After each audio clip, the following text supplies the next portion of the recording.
16 na ang kumpirmadong patay sa dakbayan sa Canlaon sa Negros Oriental nunot sa Bagyong Tino. Ani ang report. Sa labing umay report sa Canlaon LGU as of 8 p.m. kagahapon November 6, 16 na ang reported casualty sa bagyo. Gikonfirmar usab kini sa Negros Oriental Provincial Police Office. Gawa sa patay, aduna pay 11 ka mga individual nga missing. Ang 16 ka konfirmadong patay gikan sa 5 ka barangay sa syudad. Ang labing daghang patay nagikan sa barangay Panubigan nga anaa na sa 12 ka mga tao.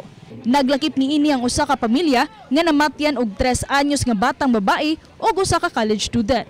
Gawa sa 12 ka mga patay sa mga barangay, aduna pay unom nga padayong gipangita.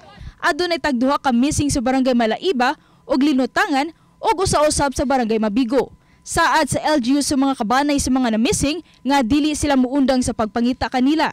Nagpasalamat usab ang mayor sa kapulisan, kasundaluhan ug sa mga opisyales sa barangay nga mitabang sa pagpangita sa mga missing. Lakip sa gipasalamatan sa LGU ang mga midunol ug ginabang. Sa partial assessment sa Canlaon LGU, 12 ka barangay ang apektado sa Bagyong Tino.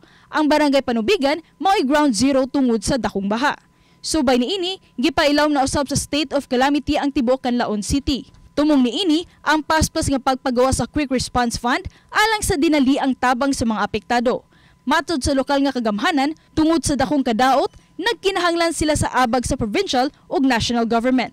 Sa drone video ni Rena Larida, makita ang kalapad sa kadaot nga mugna sa Bagyong Tino. Makita ang mga dagkong bato nga nagbabag sa mga karsada.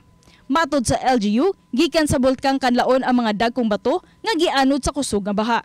Mibangga kini sa kabalayan ug mga balay patigayon sa barangay Panubigan. Sa pagkakaron, nagpadayon ang clearing operation sa mga nag-unang kadalanan sa syudad.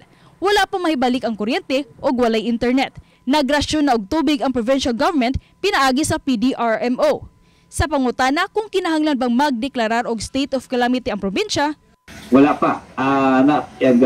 Kulate pa na itong opisina to atong operation center.